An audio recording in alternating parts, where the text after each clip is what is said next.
All right, we're going to call to order the special joint meeting with the Murfreesboro Power Board. So we will be in session. It's October 3rd, 2019. Now we'll call the special meeting of the Murfreesboro Electric Power Board to order. Everybody hear that okay? All right, so Craig, we'll turn it over to you. Great. Council members, board members, I appreciate your time. We have been in discussions with Middle Tennessee Electric Membership Corporation discussing the potential merger of operations of Murfreesboro Electric Department, and to facilitate the completion of that transaction to a point where we can present to council, we want to set aside an amount of money that can be used for professional services, for legal expenses and accounting expenses and other financial advice that we'll need to prepare the documents to bring forward to council. So tonight what we'd ask is that the board make a motion and set aside enough funds to handle that. We'd like to set aside $500,000 for that, and the council has a resolution before them that authorizes that and endorses that action. Thank you. I'll make the recommendation that we recommend to council the moving of those funds. Second motion. All in favor? Aye. All opposed? All right, council members, you now have Resolution 19R22, payment of Murfreesboro Electric Department due diligence expenses. Any discussion? I'll just make kind of a general comment. I do understand the due diligence needed in order for us to make a good decision, to make sure that we have as relevant information as possible when we're trying to decide. But it does give me a little discomfort spending up front these dollars without an actual vote and approval for the sale. And so I'm going to vote no for that. I have a couple of questions. How much have we already paid? Sorry. How much have we already paid out? In terms of legal fees, the amount that we've actually paid is well under $10,000. It's somewhere between 5 and 10. Incurred, it's more than that, but we've not been billed and we've not been paid for those. And Craig can speak to financial and accounting services. Yeah, I think accounting services, we are about, where'd PD go? I think we're about 25,000, if I remember our last bill. About 12,000 for accounting fees so far. So, and this is a set aside of funds to get us through the entire transaction. So before council approves it, there will be a much smaller amount than what we're setting aside. You know, we'll only spend a portion of that to get to the documents where council approves it. But obviously there's a lot of legal issues in this type of transaction we need to cover off to be able to give a comprehensive presentation to council. So we'll only expend those amounts before we So, Mr. General, this is more of a budget, not necessarily what could be expended if this comes to council and we decide that we don't want to do this. Right. So it's really just more of formality. approving something on the front end that we have the ability that we can do it on the back end. Exactly. We're not approving spending $400,000 right now unless Right. it's something that, Right. yeah. No, it'll be expended. And I will also add that, you know, right now our deal terms, as we put together our documents, has, Middle Tennessee has agreed to reimburse us if the deal closes for the expenditure of these funds. So actually, you know, if the deal does go through, that Middle Tennessee will pay our legal expenses. Part of the document said reporting to both boards about how the expenditures were incurred, and how you were making payments. That's you agreeing to do that as well? Yes. That was specifically put in so there would be transparency in how the money was being spent. Exactly. So we're not going to get a bill at the end after we're going to have regular as this progresses. No, I would expect that it would be on a, you know, I think most, and with the legal law firms, you typically get the bill at the monthly, and so when that comes in, that would be reported to council and the power board. So you're saying approximately $12,000 has been paid out so far? No, that would be for accounting fees, and I think Adam had mentioned... What about the attorneys? 10,000. The attorney fees, what we've paid out so far is somewhere between 5 and 10. What has been, in terms of, I've received an estimate from the law firm that we've engaged to assist us in this process. They estimate that to this point in time, the next bill will exceed, will push the total amount that we have incurred in legal fees over the $25,000 threshold. So that's where we are right now. So right now, work has been authorized to the attorneys over $25,000 right now, because you said they are working on some things, so it's been authorized. It's authorized as a city attorney to pay those bills in the budget line item in the legal department's budget for outside legal services. And those monies are expended in my discretion. However, if we go much further, we will have exhausted the amount that was budgeted in the fiscal year 2020 budget for... Which is how much? I don't remember off the top of my head, but I think it was between $40,000 and $50,000. Well, Sorry, go ahead, Ms. Mellon. so, and that's what you have begun to pay some of those, right? Out of that line item? I have approved the payment, and finance has paid the, somewhere between $5,000 and $10,000 to the law firm that we've retained from the outside legal expenses, or outside legal advice, outside legal counsel line item in the budget. So, still, my question is, it's running right now over $25,000? Yes, but the budget authority exists to do that. I'm confused on a couple of things, because I know we voted a while back not to spend over $25,000 without coming to council. And if, this is just my understanding, so if we've already paid some of this legally, based on how the council voted, that we are not obligated one penny over $25,000 until we make the vote. That's the first thing I feel. The second thing, I feel as a council member disrespected in this whole deal, because I feel like we're taking the cart before the horse.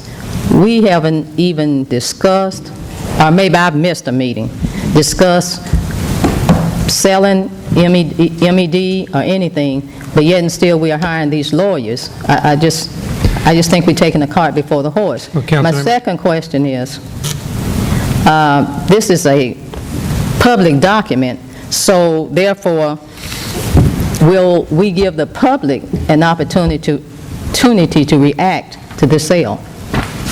Ms. Scales Harris, I understand what you're saying, but I don't agree that we voted on a budget. We give staff the ability to be able, we've approved outside legal funds, and we've given the city attorney or any department head ability to be able to make decisions on what they feel like's the best interest to come to the council.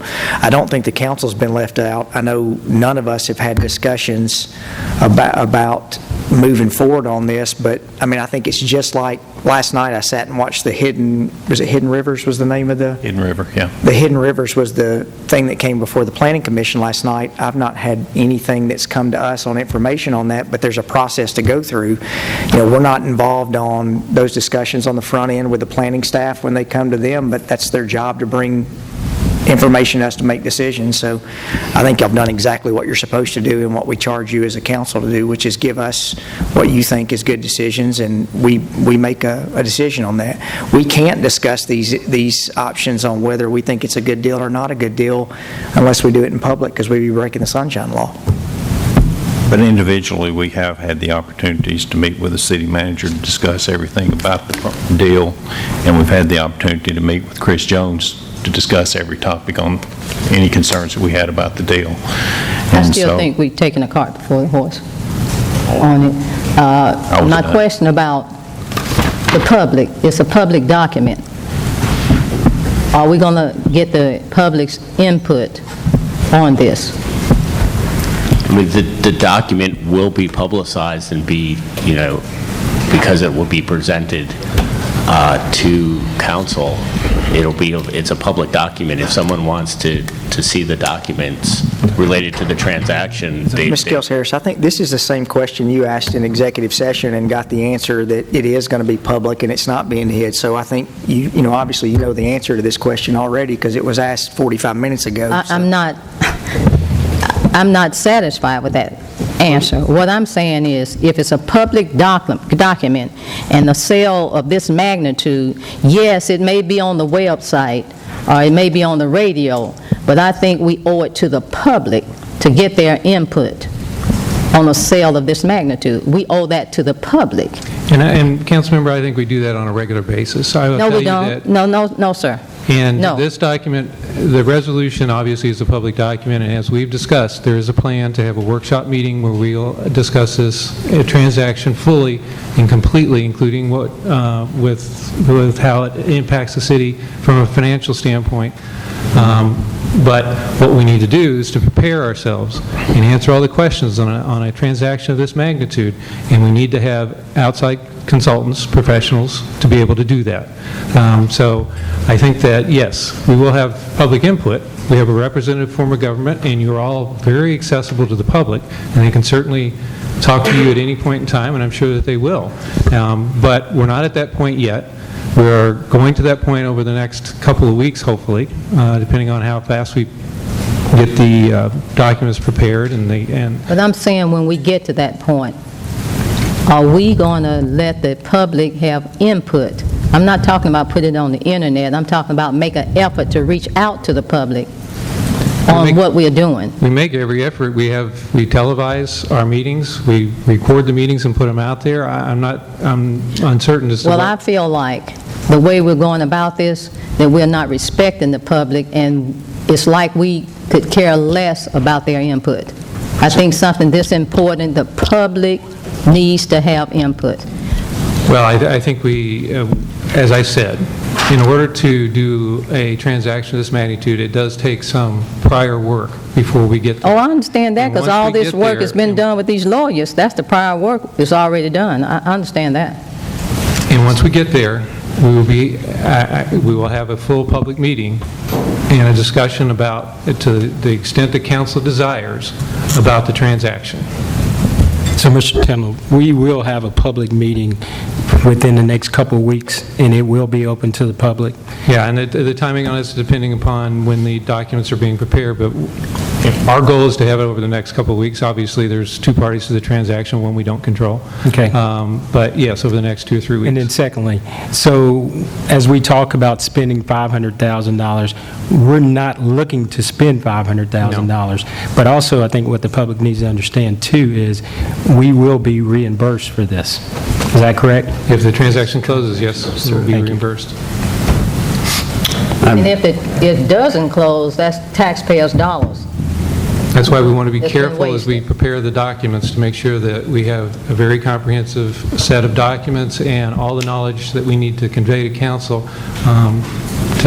for council to make its decision.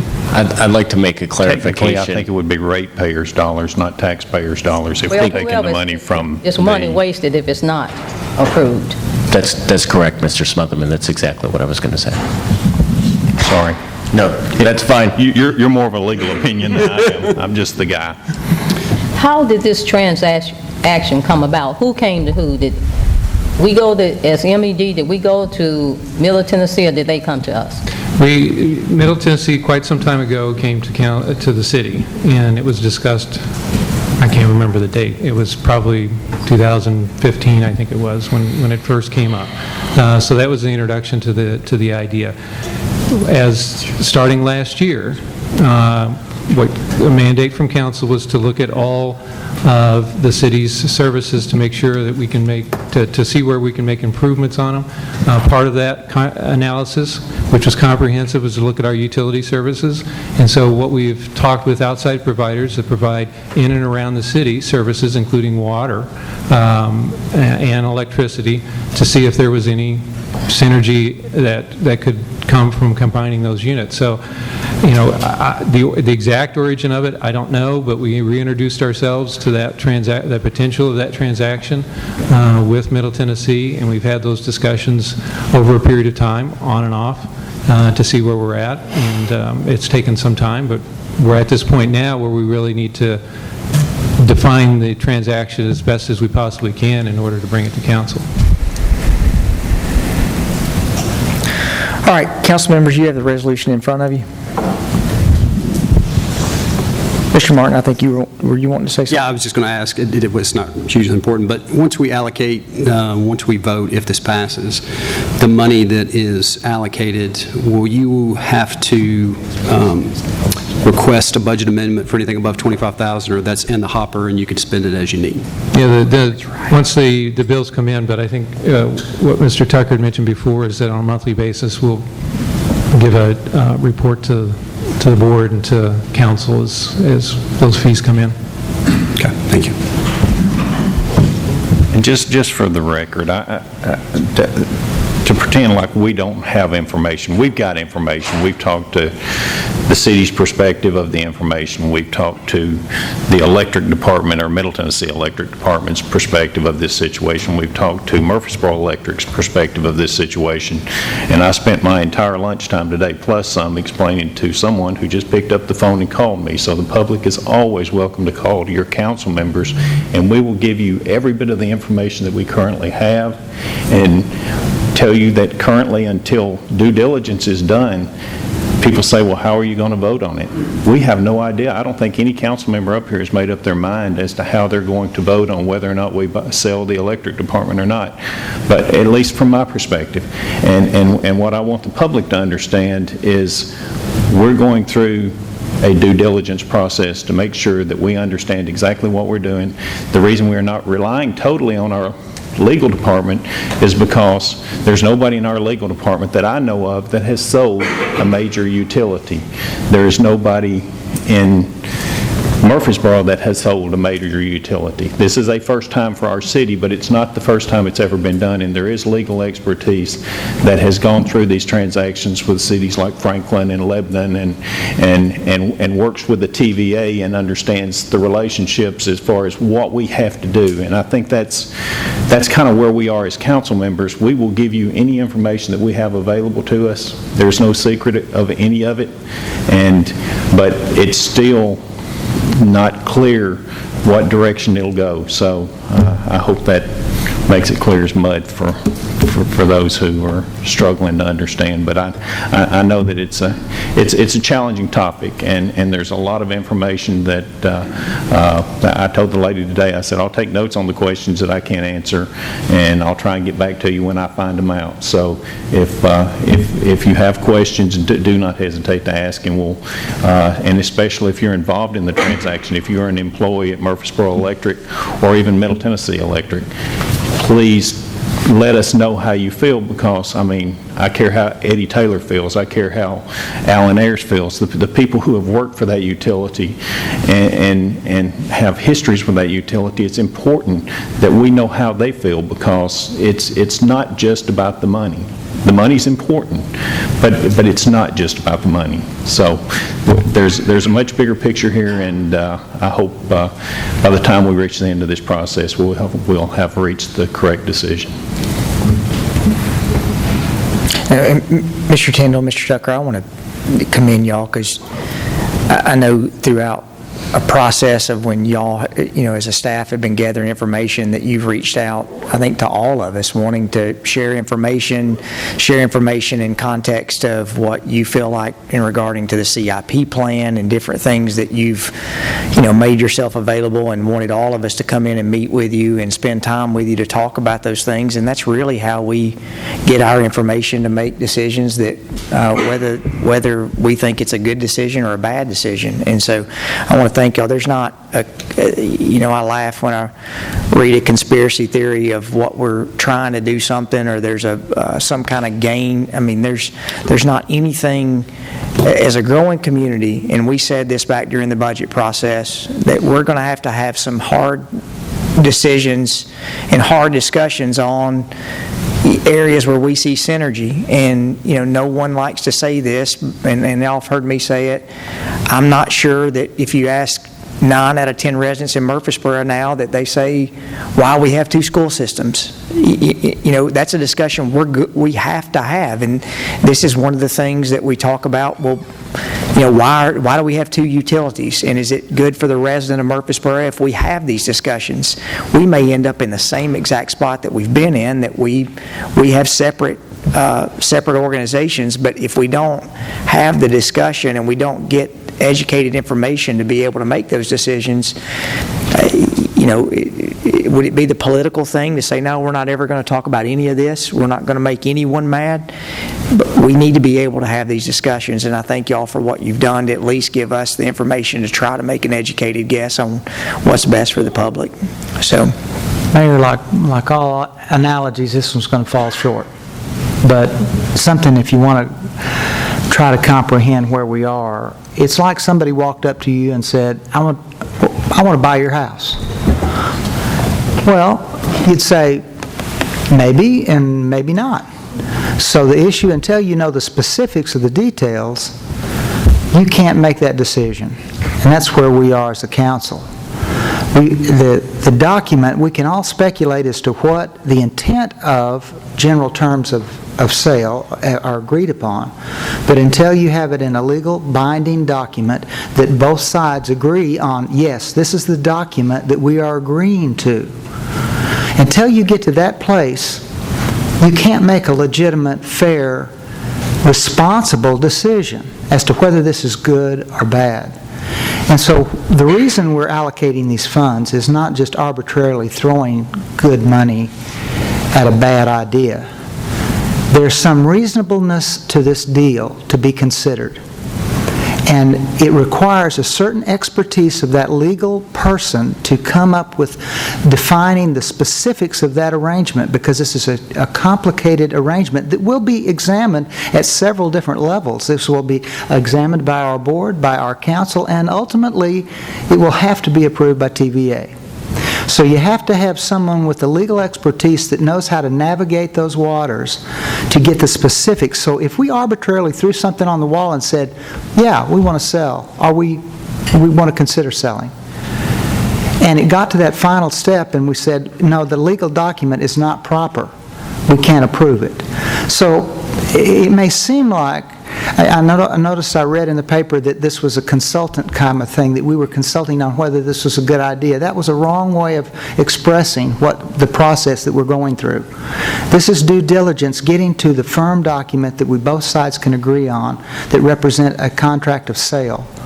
And we can then say, no, this is not good. And conversations are still being gone.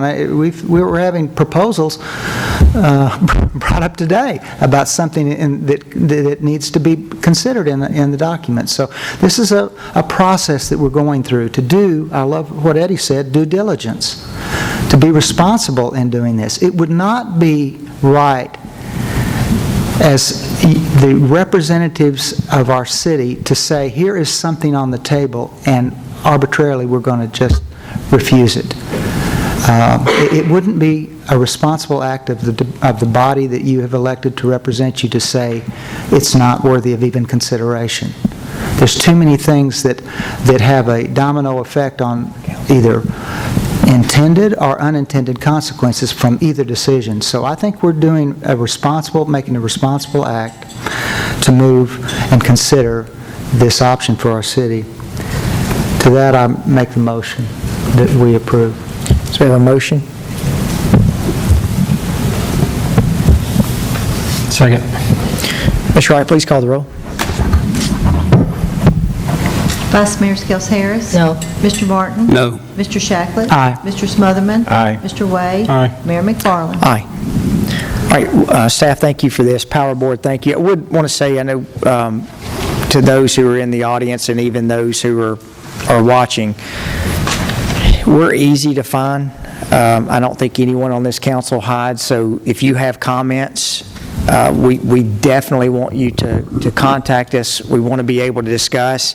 I don't think it's appropriate right now that we put out a Facebook poll on whether you're for it or against it, because we don't know what the information is. I mean, if we were to put out a poll and say, would you never want to pay taxes again if we sold Murfreesboro Electric, I think I know what the answer would be, but we don't know what those financial numbers are. So what we're trying to do is get the information to be able to make a good decision for the public. And once we get that information, we want everyone out there to be able to contact us and let us know, or let each of us know what your thoughts are.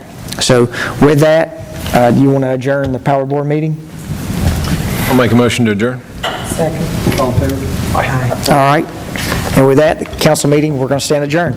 We have public comment in 4 minutes. Thanks for the tax.